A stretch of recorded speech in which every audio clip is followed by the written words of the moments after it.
Hey everyone, this is Aarti Sarna. Welcome to our channel my PCS study. इस वीडियो में हम यूपी पीसीएस से रिलेटेड जितने भी इश्यूज हो रही है उसको डिटेल में डिस्कस करेंगे।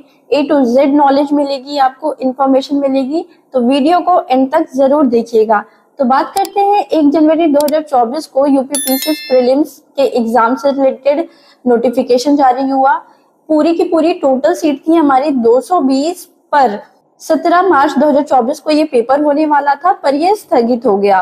3 जून 2024 को एक और नोटिफिकेशन जारी हुआ जिसमें हमें परीक्षा की नई तारीख मिली 27 अक्टूबर, पर इस बार भी परीक्षा स्थगित हो गया। 5 नवंबर 2024 को यूपी पीसीएस ने एक बार फिर से नोटिफिकेशन जारी किया, पर नोटिफिकेशन जारी होते ही जो छात्र प्रिपरेशन कर रहे थे, एग्जाम की तैयारियां कर रहे थे, वो सड़कों पर उतर आए, प्रदर्शन करने लगे, यूपी पीसीएस के खिलाफ विद्रोह करने लगे। अगर एक ही एग्जाम 2 दिन में होंगे तो उनके लिए अलग अलग प्रश्न पत्र बनाए जाएंगे, और ये नॉर्मल सी बात है कि एक प्रश्न पत्र दूसरे के मुकाबले आसान हो या फिर कठिन हो, और इस अंतर को कम करने के लिए नॉर्मलाइजेशन की प्रक्रिया अपनाई जाती है। ज्यादातर परीक्षाओं में इसे परसेंटाइल स्कोर के हिसाब से एडजस्ट किया जाता है। मोटे तौर पे समझा जाए तो हर एक पाली का एक औसत स्कोर निकाला जाता है जिसके बेसिस पे स्टूडेंट्स का मूल्यांकन होता है। इसका उद्देश्य ये है कि अलग अलग प्रश्न पत्र के कारण किसी भी बच्चे को कोई फायदा या कोई नुकसान ना हो। उत्तर प्रदेश लोक सेवा सरकार ने नॉर्मलाइजेशन की प्रक्रिया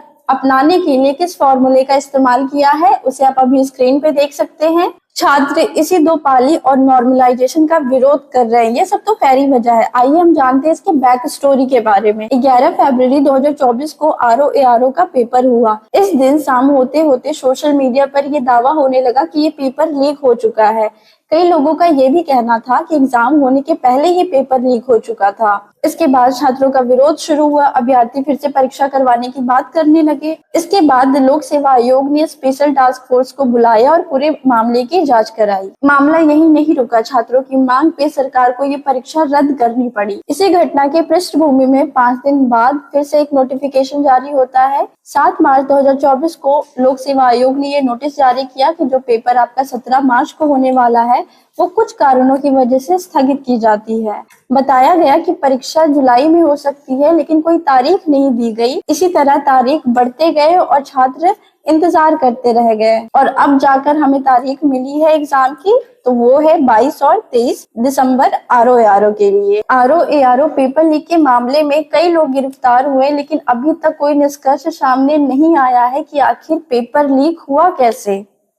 इसी बीच 3 जून को पीसीएस एग्जाम से लेकर एक और नोटिफिकेशन आता है। कहा गया कि 27 अक्टूबर को प्रीलिम्स होगा। छात्र तैयारी में जुट गए, लेकिन एग्जाम के कुछ दिन पहले यानी 16 अक्टूबर को फिर से आदेश आता है कि प्रीलिम्स का पेपर स्थगित की जाती है। वजह ये बताई गई कि केंद्र मिलने में देरी हो रही है। उसी नोटिस में ये भी कहा गया कि दिसंबर के शुरुआती दिनों में ये एग्जाम कंडक्ट करवाया जा सकता है। आयोग ने कहा कि कुछ दिन बाद आपको परीक्षा की नई तिथि की भी जानकारी दे दी जाएगी। दरअसल 19 जून को यूपी सरकार ने परीक्षा केंद्र चुनने के लिए भी और सारी क्राइटेरिया लाए। इसके तहत परीक्षा केंद्र चुनने के लिए 2 श्रेणियां बनाएगी। कैटेगरी 2, कैटेगरी ए में राज्य के इंटर कॉलेज, सरकारी डिग्री कॉलेज, राज्य के केंद्र के विश्वविद्यालय, पॉलिटेक्निक एंड इंजीनियरिंग और राज्य के मेडिकल कॉलेज को रखा गया। और कैटेगरी बी में सहायता प्राप्त शिक्षण संस्थाओं को रखा गया जिनकी छवि अच्छी थी। प्राइवेट संस्थाओं को सेंटर ना बनाने की बात की गई। इसके अलावा ये भी कहा गया है कि एग्जाम सेंटर बस स्टैंड और रेलवे स्टेशन के 10 किलोमीटर के दायरे के अंदर होगी। मीडिया रिपोर्ट्स की माने तो आयोग को पीसीएस प्रीलिम्स करवाने के लिए 1798 सेंटर की जरूरत थी, पर नियम का पालन करते हुए उसे बस 978 सेंटर ही मिल पाए, लगभग आधे। जबकि पीसीएस प्रीलिम्स के लिए 5,76,054 स्टूडेंट्स रजिस्टर है, और वहीं आरओ के लिए 10,76,000 स्टूडेंट्स परीक्षा में बैठने वाले हैं। 5 नवंबर 2024 को इन दोनों परीक्षा के लिए एक और नोटिफिकेशन जारी हुआ। आयोग के मुताबिक यूपी पीसीएस प्रीलिम्स आपका 7-8 दिसंबर को होगा और 2 सत्रों में होगा। पहला सत्र 9:30 से 11:30 बजे तक और दूसरा सत्र 2:30 से 4:30 बजे तक। और वहीं बात करें आरओ की, तो ये आपका 27 और 28 दिसंबर को ही होगा। और यूपी पीसीएस प्रीलिम के जैसा इसमें भी नॉर्मलाइजेशन होगा। परीक्षा का पहला नोटिफिकेशन पिछले साल 9 अक्टूबर को आया था। पेपर लीक और परीक्षा टलते टलते दिसंबर 2024 आ गया। स्टूडेंट्स लोग का ये भी कहना है कि एग्जाम्स को एक पाली में कराया जाए। अगर एक से ज्यादा सत्रों में कराई जाएगी तो नॉर्मलाइजेशन की प्रक्रिया अपनाई जाएगी और स्टूडेंट्स लोग को ये नॉर्मलाइजेशन की प्रक्रिया बहुत ही ज्यादा कठिन लगती है, बहुत कंफ्यूजिंग लगती है। 7 नवंबर को सुप्रीम कोर्ट के एक संवैधानिक पीठ ने ये निर्णय लिया है कि नियमों के विज्ञापन के बाद तब तक बदलाव नहीं किए जाएंगे, तब तक नियम इसकी इजाजत नहीं देता। चलिए स्टूडेंट से भी रिव्यू लेते हैं और जानते हैं उनका क्या सोचना है, उनका क्या कहना है इस बारे में। अभी तक जितने भी यूपीपीएससी के एग्ज़ाम हुए वो सारे एग्ज़ाम एक शिफ्ट में कराए जाते थे। 2023 तक एग्ज़ाम एक शिफ्ट में हुआ था। अभ्यर्थियों ने एग्ज़ाम दिया भी था, उसका फाइनल रिज़ल्ट भी आया था, एग्ज़ाम क्लियर भी हुआ था। अब बात आती है यहाँ पेपर लीक से। आरओ का पेपर लीक होता है फरवरी में और मार्च में पीसीएस प्री का पेपर होना होता है। इन्हीं पेपर लीक की आशंकाओं की वजह से इसे पोस्टपोन कर दिया गया और इसकी एक नई डेट दी गई जुलाई मंथ में कि इस पेपर को जुलाई में कराया जाएगा। समय भी उस नोटिफिकेशन में कोई 2 शिफ्ट में एग्ज़ाम कराए जाने की बात नहीं कही गई थी। जैसे प्रीवियस ईयर में एग्ज़ाम होता आ रहा है वैसे ही एग्ज़ाम एक शिफ्ट में कराने की बात कही गई थी, पर किन्हीं कारणों की वजह से जुलाई में भी पीसीएस प्री का एग्ज़ाम नहीं हो पाता है।